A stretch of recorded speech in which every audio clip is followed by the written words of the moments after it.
enfim, pelos religiosos, e que todos os leigos também podem acompanhar. Aqui não está, mas o Salmo, a igreja coloca um título e um subtítulo. O título desse Salmo é: O homem aflito pede clemência ao Senhor. E o subtítulo é um trecho do Evangelho segundo São João, quando Jesus diz assim: agora sinto-me angustiado, Pai, livra-me dessa hora. Jesus está prestes a iniciar a sua paixão, sente o peso dos pecados da humanidade e ora ao Pai. Esse salmo está falando de Jesus. Olha só, versículo 3: piedade de mim, estou enfermo, e curai o meu corpo doente. Minha alma está muito abatida. Lembra que Jesus falou no Getsemane?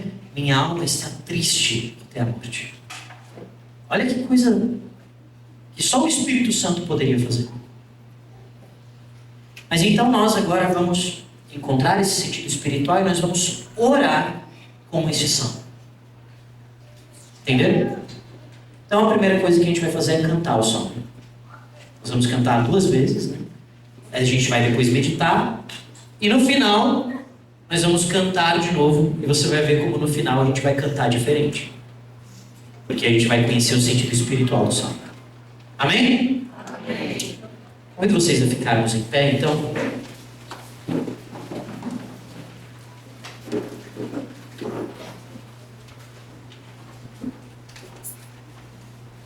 O salmo, ele vai ser cantado com uma melodia simples, né, que a gente vai usar a ajuda da tecnologia para isso, mas nós vamos acompanhar. Por isso a gente vai cantar 2 vezes, para a gente aprender, tá bom? E essa antífona é rezada no começo e depois no final. Vamos dizer juntos a antífona, então? Todos. Não recordeis, Senhor, os nossos delitos ou os de nossos pais, nem tomeis vingança de nossos pecados.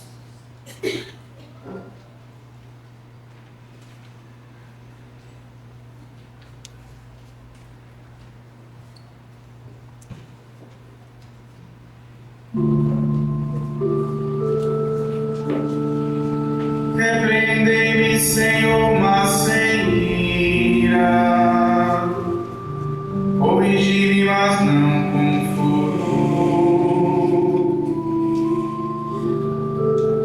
Piedade de mim, estou enfermo, e curai o meu corpo doente. Minha alma está muito abatida.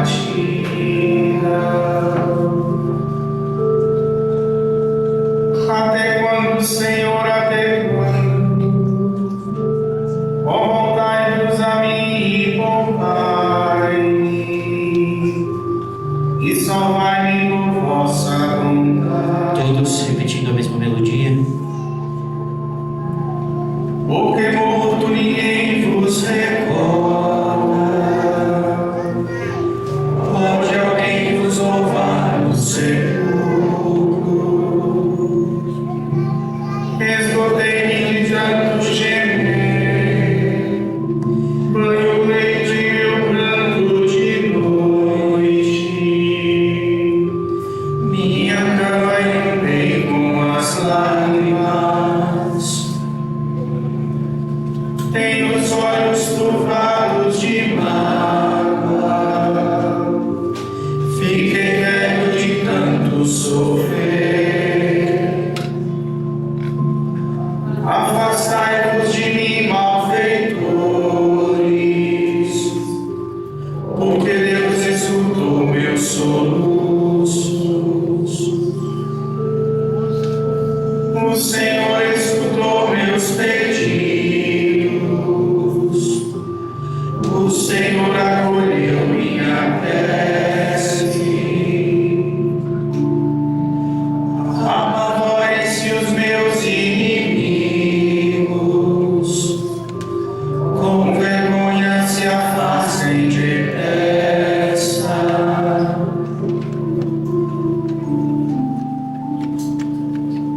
Glória ao Pai, ao Filho e ao Espírito Santo,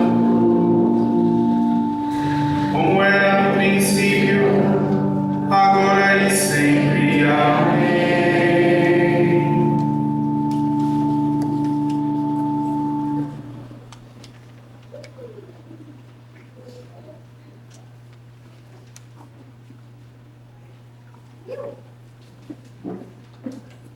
Mais uma vez, para aprender, né? E aí vai prestando atenção naquilo que você está cantando, vai procurando fazer a sua oração de fato. Corrige-me, mas não conforto. Piedade de mim, estou enfermo, e curar o meu corpo doente. Minha alma está muito abatida. Até quando, Senhor, até quando? Voltai-vos a mim, voltai-me, e salvai-me por vossa vontade. Porque morto ninguém vos recorda. Pode alguém vos louvar no sepulcro? Esgotei-me de tanto gemer, banho leito em meu pranto de noite. Minha cama inundei com as lágrimas. Tenho os olhos turvados de mágoa. Fiquei velho de tanto sofrer. Afastai-vos de mim, malfeitores, porque Deus escutou meus soluços. O Senhor escutou meus pedidos. O Senhor acolheu minha prece. Apavorem-se os meus inimigos, com vergonha se afastem depressa.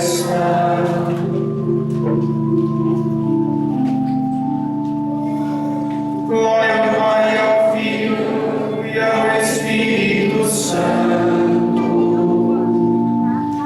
como era no princípio, agora e sempre. Amém.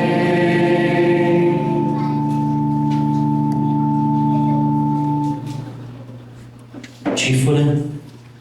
Não recordeis, Senhor, os nossos delitos ou os de nossos pais, nem tomeis por vingança de nossos pecados. Podem se sentar. E agora então nós vamos passar versículo por versículo desse salmo. O que o Senhor quer que eu ore com este salmo? O que o Espírito Santo quer orar em mim com este salmo? Pense que preciosidade. Orar com as palavras de Deus. Orar com a palavra de Deus. O que o Espírito Santo quer orar em você? Eu acho que pode aumentar um pouquinho para o pessoal aqui desse lado. Eu acho que está baixo aqui desse lado. Tá bom? Tá bom? Obrigado. Versículo 2. O versículo 1 nós não colocamos aqui porque o versículo 1 ele não é cantado, porque se você pegar a sua Bíblia, ele é uma introduçãozinha musical do mestre, está escrito, do mestre do canto, com instrumentos de corda, em oitava, Salmo de Davi. Esse é o versículo 1. Então vamos dizer juntos o versículo 2, vamos repetir. Todos, repreendei-me, Senhor, mas sem ira, corrigi-me, mas não com furor. Quero perguntar a vocês, Deus se ira? Deus se irrita? Afinal, Deus tem ira? O que vocês acham? Sim ou não? Deus pode se irritar? De fato. Há uma outra tradução em que a coisa é invertida, né? Diz assim: Senhor, em vossa cólera, em vossa ira, não me repreendeis. Em vosso furor, não me castigueis. Bom, nós dizemos isso, que Deus não se ira, Deus não se irrita. Mas se nós pegarmos a Bíblia, a verdade é que muitas e muitas vezes se fala da ira de Deus. O que quer dizer isso? A ira de Deus. Já ouviu essa expressão? Sim ou não? Ela é bíblica. E de fato, quando se fala aqui da ira, do furor, Santo Agostinho diz isso aqui, ó. Ele diz que o sentido da palavra, de fato, é uma emoção mesmo. Por quê? Porque a gente, para falar de Deus, a gente usa a nossa linguagem humana, mas Santo Agostinho diz isso aqui também. Não é atribuível tal emoção a Deus, como é a nossa alma. Livro da Sabedoria, no capítulo 12, versículo 18. Aliás, nos próximos dias, se vocês puderem trazer material para anotar, vai ser uma riqueza para vocês. Livro da Sabedoria diz assim: Tu, Senhor das virtudes, julgas com calma. Julgas com calma. Santo Agostinho diz, comentando isso: se ele está calmo, ele não está perturbado. E de fato, em Deus não existe perturbação. Deus, portanto, não se irrita. Ele não se perturba. Se ele falar para a gente mesmo não se perturbar, ele não se perturba, porque ele é por espírito, ele não tem emoções, as nossas emoções humanas. E aqui, claro, nós não estamos falando do coração humano de Jesus, mas de Deus mesmo, em si, da natureza de Deus. Do que se trata isso, então? Na carta aos Romanos, capítulo 1, versículo 18. Romanos, capítulo 1, versículo 18. Está escrito o que é esta ira de Deus. Atenção, aqui, esse versículo da Bíblia é perfeito para nos explicar isso. Como é que Deus se ira? Está escrito assim: manifesta-se com efeito a ira de Deus do alto do céu contra os homens? Não. Está escrito assim, ó, preste atenção. Vou dizer de novo, olha aqui. Manifesta-se com efeito a ira de Deus do alto do céu contra toda impiedade e injustiça dos homens.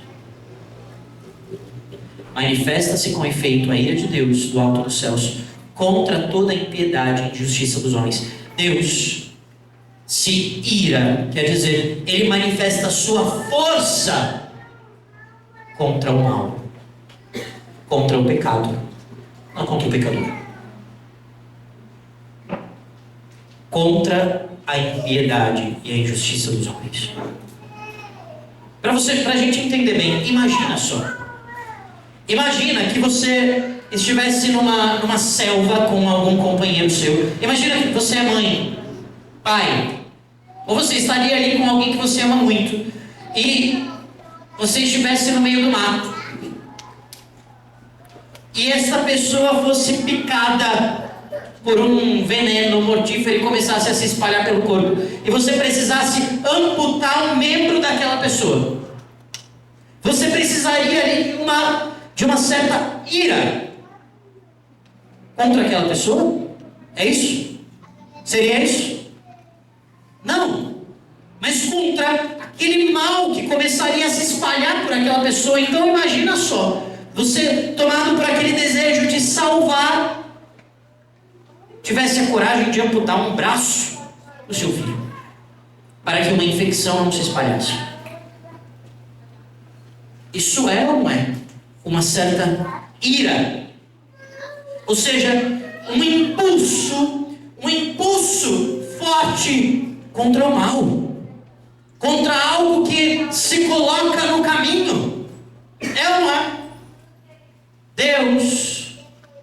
tem essa espécie de ira, que não é uma emoção, mas é a sua vontade de nos salvar contra o pecado. A expressão máxima dessa ira de Deus, esta é a cruz de Cristo. Veja que contradição. Deus tem uma ira, entre aspas, tamanha contra o pecado, que é capaz de tudo para nos salvar. É capaz de entregar o seu próprio filho. No entanto, é verdade também que, por vezes, para nos corrigir, para que sejamos nós pessoalmente salvos. Porque uma coisa é Cristo ter nos salvado o gênero humano. Outra coisa, sou eu pessoalmente receber essa salvação. Por vezes, para que eu pessoalmente seja salvo, o Senhor, em seu mistério de amor, me corrige, por vezes, mais severamente. Isso, bom, também está na Sagrada Escritura. Ele não é só no Antigo Testamento, não, está no Novo Testamento aqui. Na primeira carta aos Coríntios, no capítulo 3, versículos 11 e seguintes, se diz lá que aqueles que edificam o fundamento da sua vida em Cristo com madeira, feno, palha, essa é a metáfora que está escrita lá, quer dizer que vivem mais ou menos a sua vida em Deus. Diz que estes serão salvos, mas serão salvos como que através do fogo. Através do fogo. Um fogo que purifica. Isso quer dizer que o Senhor permite sofrimentos em nossa vida por vezes para nos salvar. E talvez você já tenha experimentado isso. Você já experimentou alguma vez um sofrimento que te aproximou de Deus? Já experimentou isso? Aliás, todo sofrimento em nossa vida pode nos aproximar de Deus. E se não nos aproximou de Deus, foi porque nós não o aproveitamos bem. Porque ele era um dom de Deus, ele era um presente de Deus para você. Era o Senhor corrigindo, amando. Ainda lá em Hebreus capítulo 12, tem uma passagem que é muito bonita, muito forte. Hebreus capítulo 12. Traga uma Bíblia na semana que vem, pelo amor de Deus. Hebreus capítulo 12. Olha só essa passagem, o que ela nos ensina. Diz assim, versículo 5: Meu filho, não desprezes a correção do Senhor. Não desanimes quando Ele te repreende. Pois o Senhor educa a quem ama e castiga a quem acolhe como filho. Mas Padre, Deus castiga? Como assim? Vejam, mais uma vez, não é que Deus fique cheio de furor contra mim e queira me dar uma surra. Não, é porque Ele me ama tanto que Ele por vezes permite que eu passe pelo sofrimento para que eu me converta, para que eu me salve. Ele permite que eu experimente as consequências do meu pecado. Isso já aconteceu comigo. Eu tenho certeza com você também. A gente erra. Bom, e Deus poderia certamente nos livrar, porque Ele pode tudo, de experimentar as consequências dos nossos erros, mas Ele não faz isso. Por quê? Ele não quer nos mimar. Ele é um pai bom que quer nos salvar e nos bem educar.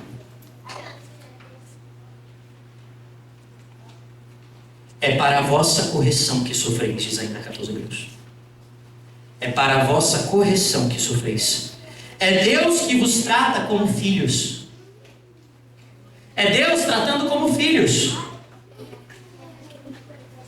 Qual é o filho, com efeito, cujo pai não corrige? Se Deus vos privasse da correção, diz a palavra, seríeis bastardos e não filhos. Deus nos corrige porque nos ama como filhos. Por isso, a gente está pedindo isso aqui. Olha só. Vamos repetir esse versículo 2. Vamos dizer? Repreendei-me, Senhor, mas sempre. Corrigi-me, mas não com furor. A gente está pedindo, Senhor, me corrige. Me repreende. Você tem coragem de dizer isso de coração? Me corrige, Senhor. Me repreende. Mas ao mesmo tempo a gente pede, como o salmo que nós cantamos hoje, não nos trata como as nossas faltas exigem, Senhor. Eu mereceria uma correção muito dura. Mas, Senhor, seja um pouco mais brando. Mas me corrige. São José Maria Escrivá dizia assim: Senhor, faz-me santo, ainda que seja a pauladas. Ele dizia: faz-me santo, Senhor, ainda que seja a pauladas. Isto significa assumir-se como uma criança que precisa ser corrigida pelo pai. Versículo 13, vamos dizer juntos o versículo 13. Juntos todos: piedade de mim, estou enfermo, e curai meu corpo doente. Este versículo é uma aceitação de que nós somos enfermos. É uma aceitação de que nós somos doentes. E por isso esse salmo é rezado contra a soberba. Porque o Senhor diz no Evangelho: os sãos não precisam de médico, mas os doentes. Eu não vim chamar os justos, mas os pecadores. E para sermos tratados pelo médico, nós precisamos reconhecer a nossa doença. Santo Agostinho diz ainda, veja, esse mesmo versículo, curai o meu corpo doente, ele em outras traduções está assim: sarai, pois sinto abalados os meus ossos estão enfermos. O que quer dizer isso? Santo Agostinho diz que os ossos quer dizer a estrutura da nossa alma.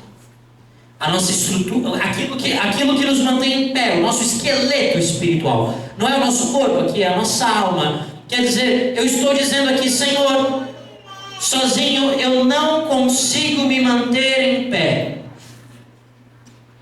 Eu sou doente. Eu preciso da tua graça. Tem piedade. Eu estou enfermo. Qual é a enfermidade da nossa alma? Como se chama a enfermidade da nossa alma? Pecado. Piedade, Senhor. Eu estou enfermo.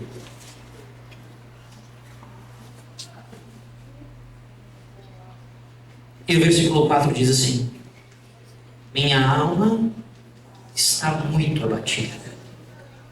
Está muito abatida. E ainda, a segunda parte do versículo: até quando, Senhor? Até quando? O que quer dizer isso? O salmista aqui, a pessoa que ora, sente a sua alma tão enfraquecida que sente Deus longe. Como Jesus sentiu na cruz. Jesus na cruz disse o quê? Meu Deus, por que me abandonastes? Por que me abandonastes? Mas o fato é que Deus nunca nos abandona. Ainda Santo Agostinho, ele escreve assim: ora, será que Deus é cruel por nos fazer sentir assim às vezes? Até quando, Senhor, até quando? Você já se sentiu às vezes isolado, triste, espiritualmente mesmo? Triste com seus próprios erros, meio desanimado? E Deus por vezes permite isso mesmo. E Santo Agostinho diz assim: isto é um bom conselho da alma a respeito do próprio mal ocasionado por ela a si própria. Isso quer dizer o quê? A própria alma reconhece a consequência do seu pecado. A própria alma, quando sente... Veja, eu vou dar um exemplo um pouco assim de confessor. Por vezes, alguém chega até o padre e diz: Padre, eu estou me sentindo distante de Deus. Eu estou me sentindo longe de Deus. Estou sentindo meu coração frio.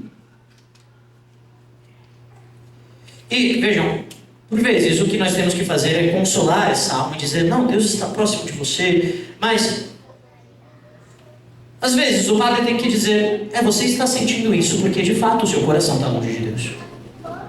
Que bom que você está sentindo isso. Que bom que você está sentindo isso, porque você está no pecado e você precisa se converter. Se você não sentisse esse distanciamento de Deus, você não sentiria a necessidade de se aproximar dele de novo. Deus permite esse sentimento para que a gente se arrependa mesmo. Por vezes não é para a gente se sentir bem mesmo. Por vezes é de fato para sentirmos a nossa alma desolada, triste, porque pecamos.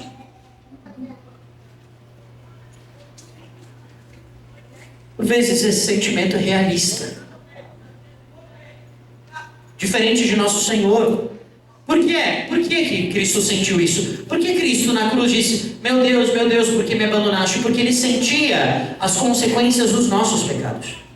Ele não tinha pecado, mas Ele assumiu os nossos pecados. Ele sentia esse sentimento de afastamento de Deus, que é consequência do meu e do teu pecado. Se Ele, sem ter pecado, sentiu isso, nós, quando pecamos, não devemos sentir também? Se não experimentarmos isso, o que é que vai nos levar para a confissão? Vejam, se o Senhor anestesiasse a nossa alma, anestesiasse a nossa consciência, o que é que nos levaria para a confissão? Se a pregação do padre anestesiasse as consciências, como é que seríamos salvos? Esse tempo da quaresma é um tempo de sentirmos pesar. Tem uma música tradicional de quaresma que diz isso. Você lembra?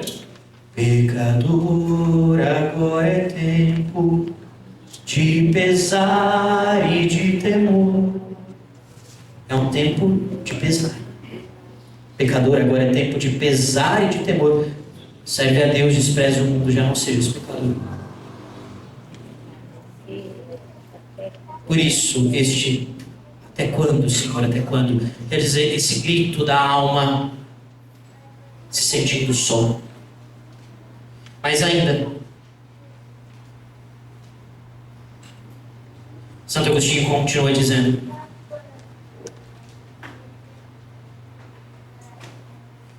é para que se reconheça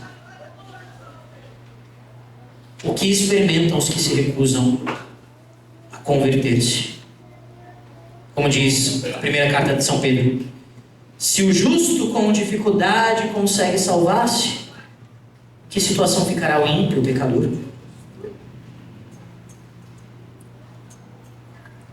Versículo 5. Vamos dizer juntos o versículo 5? Ó, voltai-vos a mim e poupai-me, e salvai-me por vossa bondade. E daí vem a súplica. Daí vem o pedido de perdão. Na Via Sacra, nós não pedimos em todas as estações isso? O que nós pedimos? Perdão, Senhor. Por quê? Primeiro, a consciência é tocada. Olha, não está tudo bem, tem algo de errado. Tem algo que está fora do caminho, tem algo que precisa ser acertado. Há algo na minha vida em que eu preciso me converter. Então isso me leva a pedir: voltai-vos para mim, poupai-me, salvai-me por vossa bondade. Mais uma vez, é curiosa essa expressão, Senhor, voltai-vos para mim. Bom, não é a gente que tem que voltar para Deus? Não é verdade? Não é isso? A gente que tem que voltar para Deus. Voltai-vos para mim. Bom, mais uma vez, é consequência dessa experiência. Desse sentimento de distanciamento de Deus. Mas, e aqui eu quero mais uma vez ler um trecho desse comentário de Santo Agostinho. Santo Agostinho diz assim: convertendo-se, veja, já começou a conversão aqui. Né? Já começou a conversão, porque já começou o reconhecimento do próprio pecado. Convertendo-se, a alma pede a Deus que também se volte para ela. Voltai-vos para mim. E o próprio Senhor diz também no livro de Zacarias, está escrito assim: retornai a mim e eu retornarei a vós. Mas, como é que nós devemos compreender isso? Santo Agostinho diz, preste atenção nisso, ouça com o coração. A causa de o perdermos não está na ausência daquele que se acha presente em todo lugar. Deus está em todo lugar. A causa de o perdermos não está na ausência dele, e sim em nosso afastamento dele. Nós o perdemos não porque Deus se afasta de nós, mas porque nós afastamos o nosso coração dele. Como está lá no comecinho do Evangelho segundo São João, ele estava no mundo, o mundo foi feito por meio dele, mas o mundo não o reconheceu. Ele veio para os que eram seus, mas os seus não o receberam. Quando, porém, nos voltamos para ele, quando remodelamos o nosso espírito, mudando de vida, em tal dificuldade nós dizemos: voltai, Senhor, ajudai-nos a completar a nossa conversão. Voltai, Senhor, livrai a minha alma. O que é esse pedido? Esse pedido é o reconhecimento do seguinte: eu não consigo me converter sozinho. Bom, e na prática, a gente não experimenta isso? Quantas confissões dos mesmos pecados? Não é verdade? Quantas confissões e quedas, e confissões, e quedas, e confissões, e quedas. Então nós precisamos pedir: Senhor, me ajuda a me converter, me ajuda a completar a minha conversão. Voltai-vos para mim, e poupai-me, salvai-me por vossa bondade. Eu não sou autossuficiente, eu preciso de ti. É a oração que é feita não somente na fé, mas na humildade. E a humildade é o oposto da soberba. Versículo 6. Vamos dizer juntos, versículo 6? Porque morto, ninguém vos recorda. Pode alguém vos louvar no sepulcro? Aqui a gente está apelando, né? Quer dizer, Senhor, me dá a tua graça enquanto é tempo, porque depois de morto não vai adiantar. É isso. E aqui nós temos um grande remédio contra a soberba.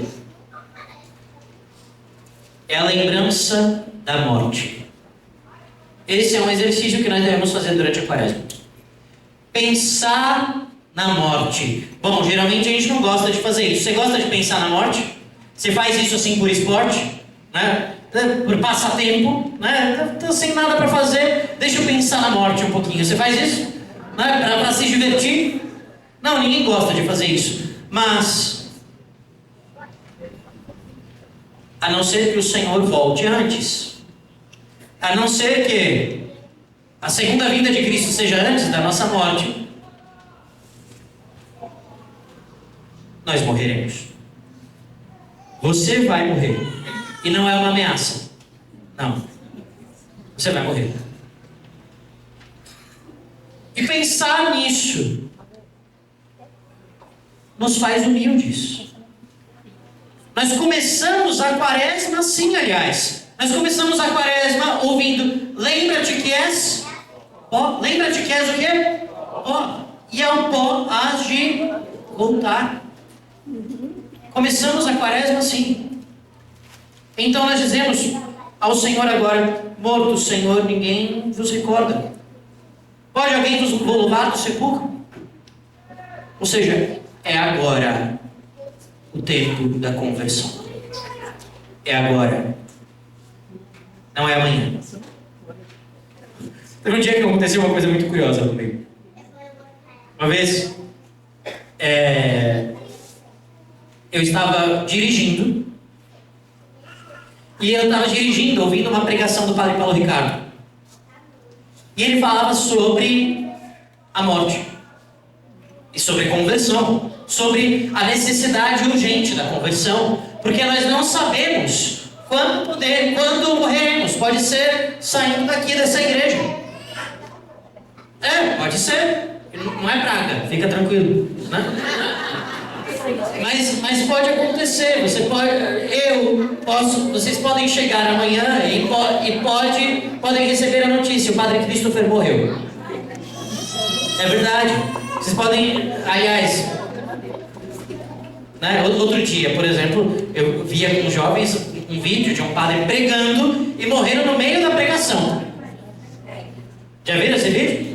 Pode ser que eu não termine essa pregação. É verdade? Não é? Ou pode ser que eu termine, mas você não.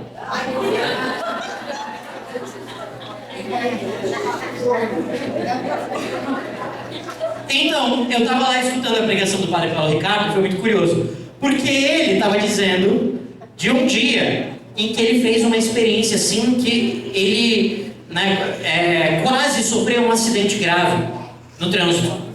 Isso o levou a despertar, e ele sentiu vontade de se confessar. Gente, quando eu estava ouvindo isso, eu estava tão compenetrado na confissão, na pregação, e meditando aquilo, que de repente eu vi que o carro da minha frente freou e eu estava numa velocidade assim, e eu freiei, eu falei: meu Deus, foi instantâneo, assim, no mesmo momento que o padre falou. Eu falei: meu Deus, eu preciso ir no irmão padre também. Veja, você já fez uma experiência assim? Olha, eu poderia não ter passado de hoje? Já fez uma experiência assim? Hoje poderia ter sido o meu último dia. Aquilo que a gente fala, foi um livramento bom. Pois é. Será que na próxima você vai poder dizer isso também? Será que na próxima a gente vai poder dizer: poderia ter sido hoje? Poderemos dizer isso? O que nos garante isso? O que nos garante que chegaremos à próxima quaresma? O quê? Nada.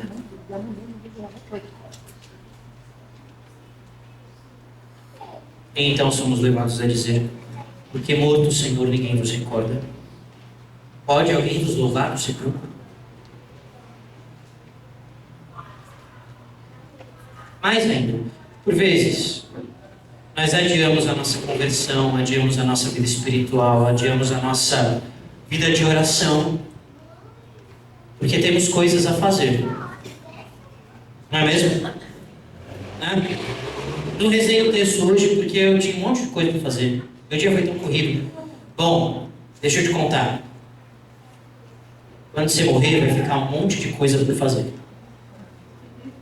Um monte de coisas inacabadas. Já parou para pensar nisso? Nós morreremos e deixaremos dezenas de coisas inacabadas. Dezenas, sabe aquele checklist? Vai ficar um monte de quadradinho sem ser preenchido. Sem o check. E acabou. Isso vai acontecer.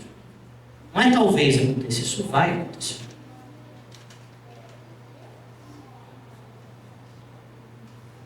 Então, pensar na morte nos faz vivermos melhor. nos faz nos convertermos sem adiarmos. Mais ainda, porque morto ninguém nos recorda. Pode alguém nos louvar no sepulcro? Aqui, mais do que a morte corporal, o sentido deste salmo é a morte da alma. É a morte da alma. É a morte eterna no inferno. Bom, morto alguém pode louvar-nos? Sim, no céu, aqueles que já morreram corporalmente louvam a Deus. Santa Teresinha está lá louvando a Deus, não é? São João da Cruz está lá louvando a Deus. São Francisco está lá louvando a Deus. Sim, pode louvar-nos, mas o verdadeiro sentido desse salmo é: depois de condenados, depois da morte, não há tempo para o arrependimento. O tempo do arrependimento é aqui. Não existe arrependimento pós-morte. Ninguém se arrepende.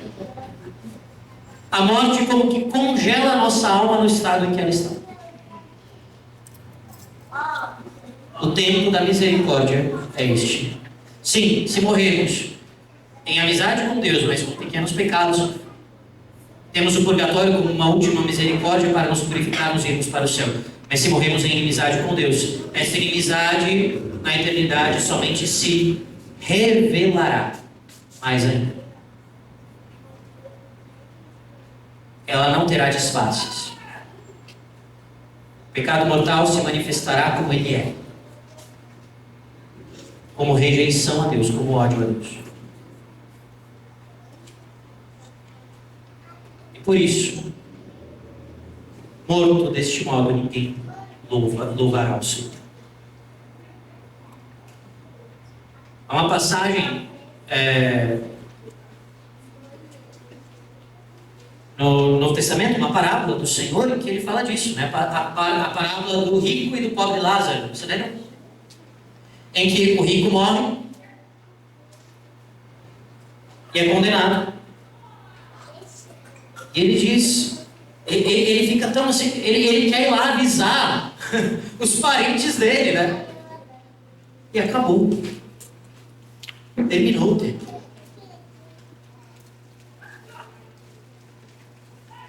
Como nós cantamos também na Quaresma.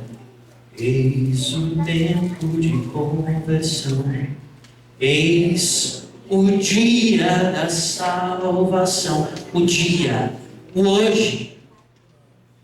Eis o dia da salvação. Ao Pai voltemos. Eis o dia. O que isso deve causar em nós, então? Vamos para o versículo 7. E o versículo 7 é aquele que deve nos comover muito nesse salmo. Muito mesmo. Versículo 7. Juntos? Exultei de tanto jejuo. Banho lento em meu pranto de noite. Minha cama inundei com as lágrimas. Aqui, nós temos um dom de Deus. Um dom do Espírito Santo, do qual o Papa Francisco fala muito. O Papa Francisco fala várias vezes deste dom do Espírito Santo. É o dom das lágrimas. O dom das lágrimas. Se você pesquisar na internet, Papa Francisco, o dom das lágrimas, você vai ver que por várias vezes ele fala, inclusive na sua última encíclica sobre o Sagrado Coração de Jesus, ele fala sobre este dom das lágrimas. Em catequese ele já falou sobre esse dom das lágrimas. E o que Santo Agostinho diz aqui sobre este versículo? Ele diz o seguinte, que a cama, aqui, olha só, o que é que está dizendo? Que a cama é lavada com lágrimas. O que é esta cama? É o lugar onde o pecador repousa. São os vícios, as iniquidades, os apegos, as más inclinações, o nosso orgulho. Quer dizer, aquilo em que a gente está deitado, sabe? O nosso comodismo. O que é que vai lavar tudo isso? São as nossas lágrimas. O nosso arrependimento. A dor pelos nossos pecados.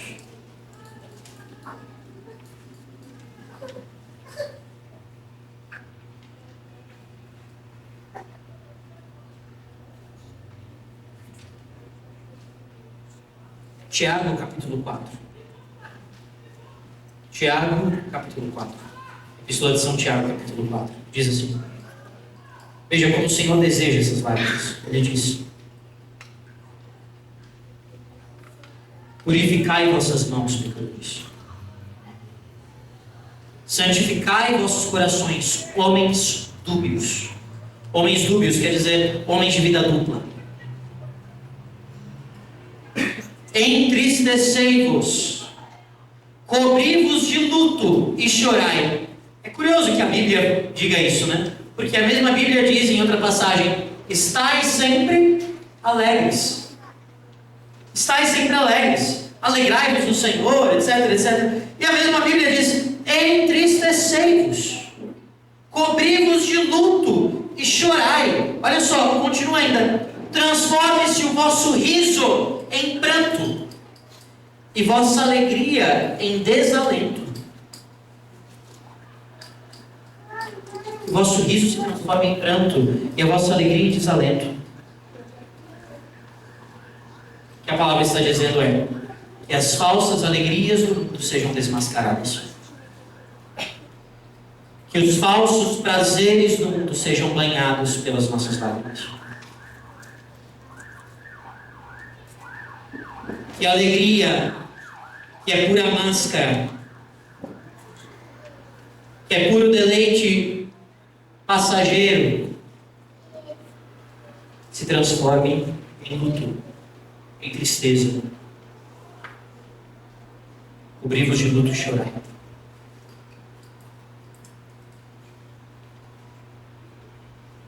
E aqui eu gostaria de... Eu falei do Papa Francisco, né?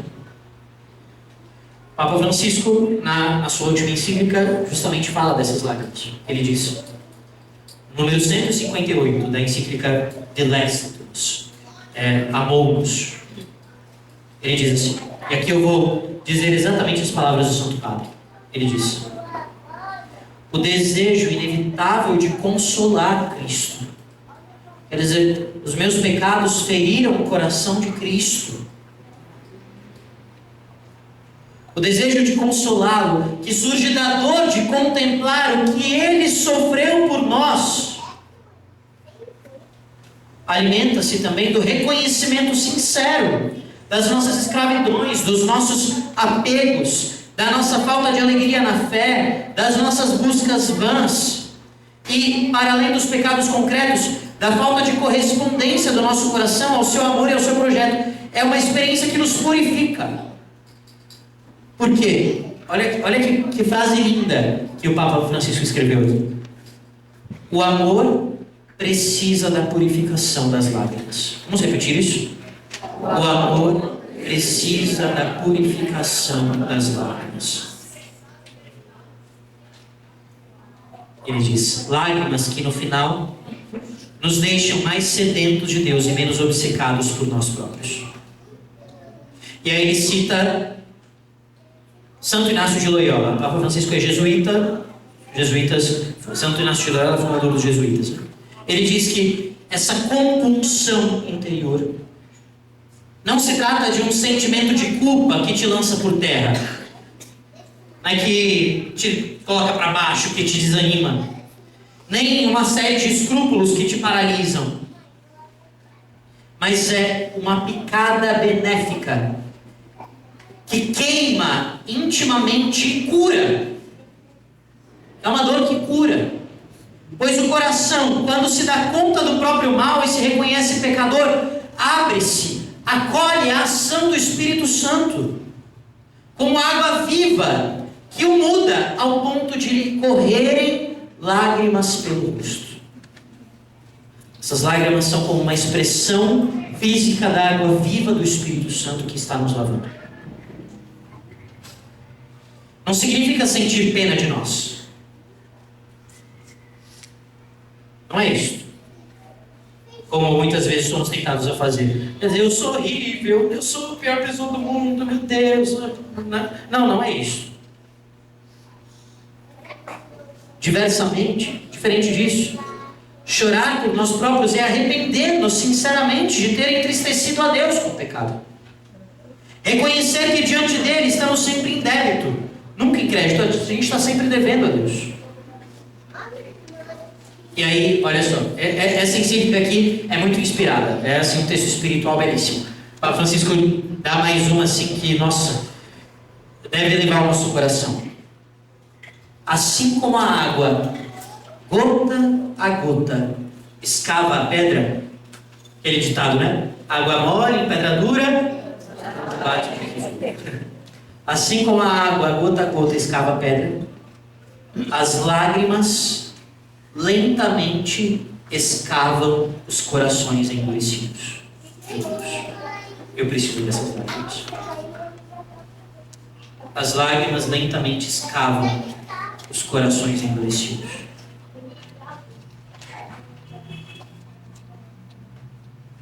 Deste modo, assiste-se ao milagre da tristeza. Olha isso. Milagre da tristeza, da boa tristeza. Existe uma boa tristeza que leva à doçura. Essa compulsão, esse arrependimento, mais do que fruto do nosso exercício, quer dizer, então eu vou buscar uma técnica para chorar. Não é isso. Não é? Mais do que isso. É graça, é uma graça que deve ser pedida na oração. Nós devemos pedir, Senhor. Repete isso, diz: Senhor, me dá o dom das lágrimas. Diz: Senhor, me dá o dom das lágrimas. Me dá um arrependimento sincero dos meus pecados.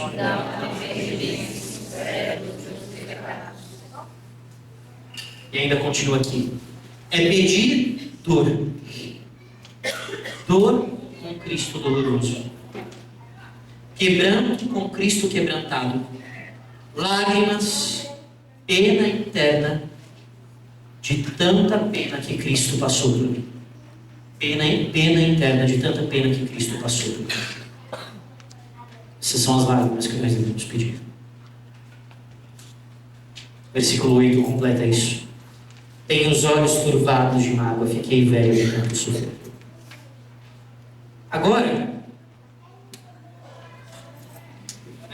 ainda, olha só, o Papa Francisco, ele falando disso é muito bonito. Ele diz em uma catequese dele: este é o choro por não ter amado. Chora-se porque não se corresponde ao Senhor, que nos quer tão bem. Quer dizer, Deus me ama tanto e eu amo tão pouco. Meu Deus, como pode isso? Deus seja louvado se chegarem essas lágrimas, diz o Papa Francisco. Deus seja louvado se essas lágrimas chegarem a nós.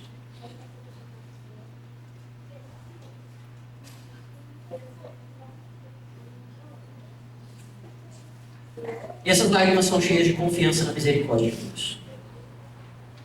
Cheias de confiança no amor do Senhor. Um outro santo, São Cesário de Arles, diz assim: talvez alguém considere que, por ter cometido crimes graves, será excluído da misericórdia de Deus. Nenhum pecador deve chegar a pensar algo desse tipo. Deus quer que sejas, ó homem. Deves olhar a multidão dos teus pecados e ver o incrível poder do mediador divino. Ainda que Deus queira mostrar a sua misericórdia porque Ele é bom, e possa, porque é onipotente, uma pessoa que fecha a sua alma à porta da misericórdia, quando não crê, quando crê que Deus seja relutante, não seja capaz de ter piedade dele, ela se fecha à misericórdia divina. É isso que pode acontecer. Mas a misericórdia divina está sempre sendo nos oferecida.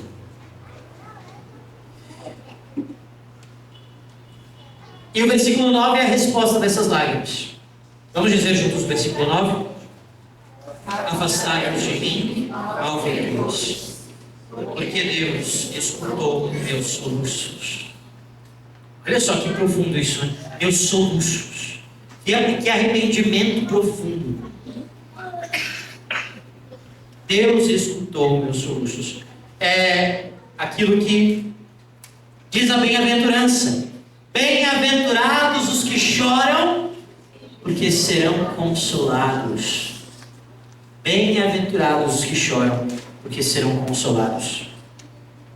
Santo Agostinho diz de uma maneira linda também: após labuta, gemidos, lágrimas frequentes e copiosas, é impossível que não surta efeito o pedido tão veemente dirigido àquele que é a fonte de todas as misericórdias. Nosso Senhor diz ainda no Evangelho, segundo São Mateus: aquele que se exaltar será humilhado, e quem se humilhar será exaltado. Aquele que se humilha é exaltado. Voltando à carta de São Tiago, aquela que falava: entristecei-vos, cobri-vos de luto, chorai. Isso não é para sempre. Depois, o versículo seguinte diz: humilhai-vos diante do Senhor, e Ele vos exaltará. Humilhai-vos diante do Senhor, e Ele vos exaltará.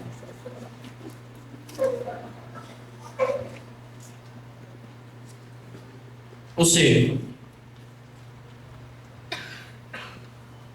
é certa a resposta da misericórdia de Deus. O Senhor não quer que fiquemos na tristeza, não é isso?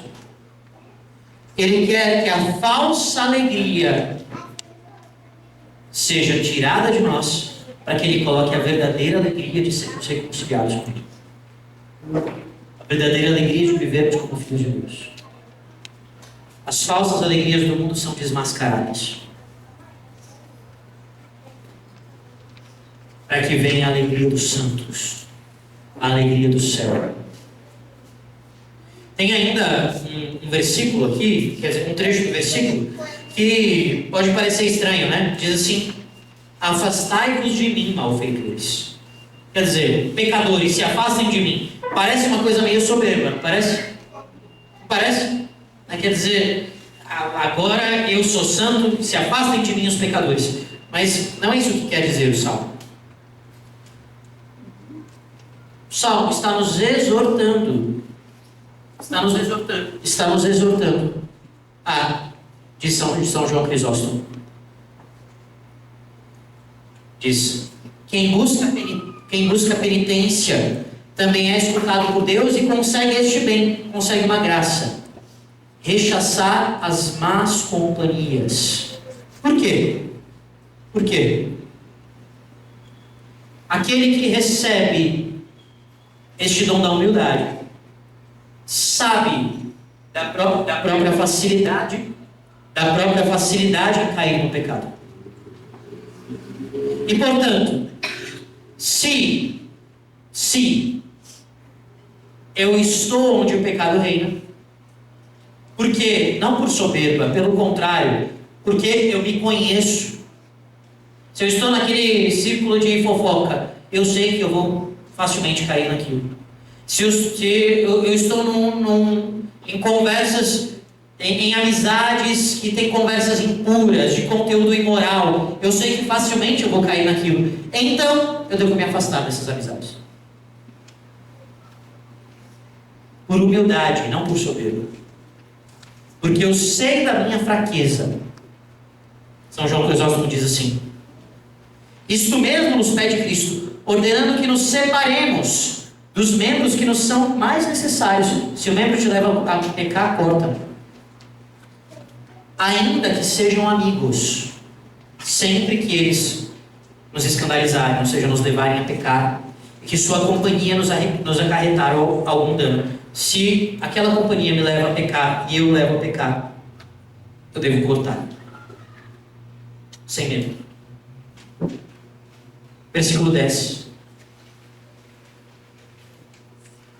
Vamos dizer juntos? O Senhor escutou meus pedidos. O Senhor acolheu minha prece. É um louvor. Aquilo que era pedido de perdão se tornou um louvor. Um louvor exultante, um louvor fervoroso. Prova disso é essa repetição. Olha aqui, ele está dizendo 2 vezes a mesma coisa. O Senhor escutou meus pedidos, o Senhor acolheu minha prece. É como alguém que está exultante de alegria, dizendo, sabe, imagina só, eu ganhei na Mega Sena, vai repetindo aquilo, vai repetindo. O Senhor escutou meus pedidos, o Senhor acolheu minha prece. É a alegria que brota no fundo da alma perdoada pelo Senhor. Alegria que vem depois de uma confissão bem feita. A paz que vem depois de escutar: teus pecados estão perdoados. O Senhor acolheu, escutou meus pedidos, o Senhor acolheu minha prece. Não é suficiente dizer uma só vez. Não é? Todo louvor que nós possamos dar ao Senhor pela sua misericórdia é insuficiente. Ele merece mais. É aquilo que diz um outro salmo, Salmo 125. Aqueles que semeiam entre lágrimas ceifarão com alegria. Semear entre lágrimas são as lágrimas do arrependimento dos pecados. Se tornam sementes. E depois os frutos se colhem com alegria. E por fim, o versículo 11. Vamos dizer juntos: apavorem-se os meus inimigos. Com vergonha se afastem depressa. O diabo foge da alma arrependida dos pecados e confia na misericórdia de Deus. O demônio foge. Está escrito aqui, na mesma carta de São Tiago, está escrito assim: Deus resiste aos soberbos, mas dá sua graça aos humildes. Sujeitai-vos a Deus. Resisti ao diabo, e ele fugirá de vós.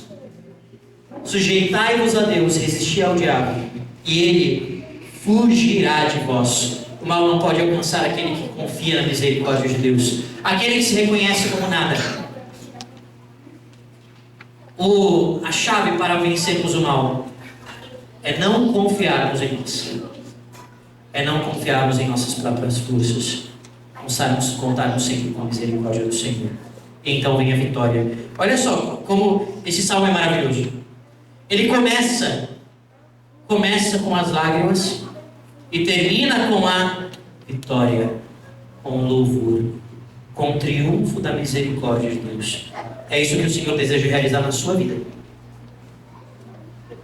Seja quais forem os seus pecados, seja qual situação estiver tentando me afastar de Deus, nada é maior do que a misericórdia do Senhor. Nada. Amém? Amém. Então nós vamos agora cantar esse salmo de um jeito diferente.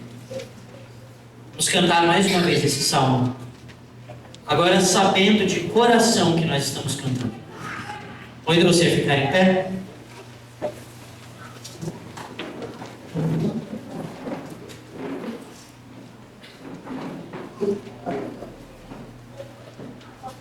E assim, feche os seus olhos por um momento. Feche os seus olhos por um momento. Silencie. Eleva o seu coração a Deus. Eleva a sua mente ao Senhor. E pede ao Senhor que aquilo que o Espírito Santo deseja orar na minha, na tua alma, nesse salmo, se torne oração de verdade no fundo do nosso coração. Senhor, dá-nos o dom das lágrimas. Dai-nos o dom do arrependimento dos nossos pecados. Dai-nos o dom de confiarmos somente na tua misericórdia, somente no teu amor. Tira-nos, Senhor, da soberba. Tira-nos, Senhor, da autossuficiência. Dai-nos, Senhor, a graça de reconhecermos que somos nada. Estamos fadados à morte sozinhos, mas que contigo receberemos a vitória.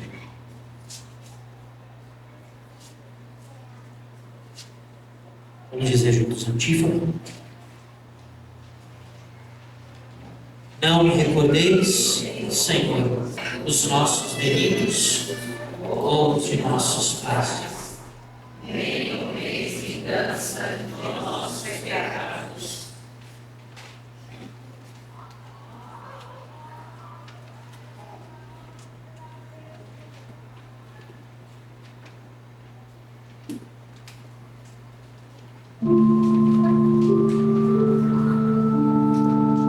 Repreendei-me, Senhor, mas sem ira.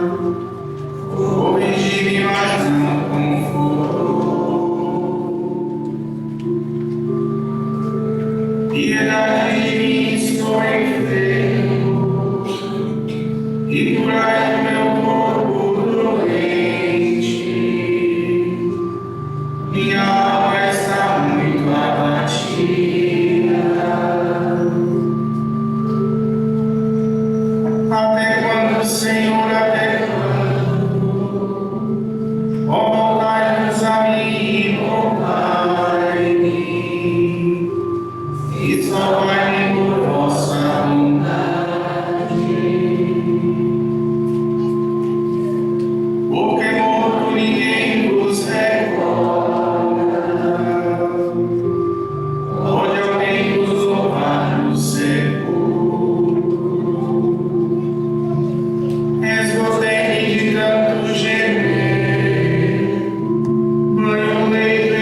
repetir esse salmo, que a mente concorde com a voz.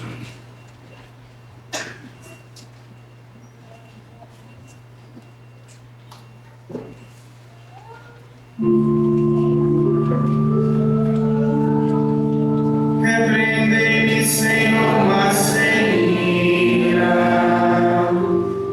Corrigi-me, mas não com furor. Piedade de mim, estou enfermo, e curai o meu corpo doente. Minha alma está muito abatida.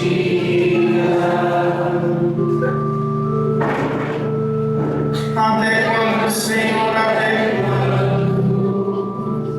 Ó, voltai-vos a mim e poupai-me, e salvai-me por vossa bondade. Porque morto ninguém vos recorda, pode alguém vos louvar no sepulcro. Esgotei-me de tanto gemer, procurei em meu pranto de noite. Minha cama inundei com as lágrimas. Tenho os olhos turvados de mágoa, fiquei velho de tanto sofrer. Afastai-vos de mim, malfeitores, porque Deus escutou meus soluços. O Senhor escutou meus pedidos, o Senhor acolheu minha prece. Apavorem-se os meus inimigos, com vergonha se afastem de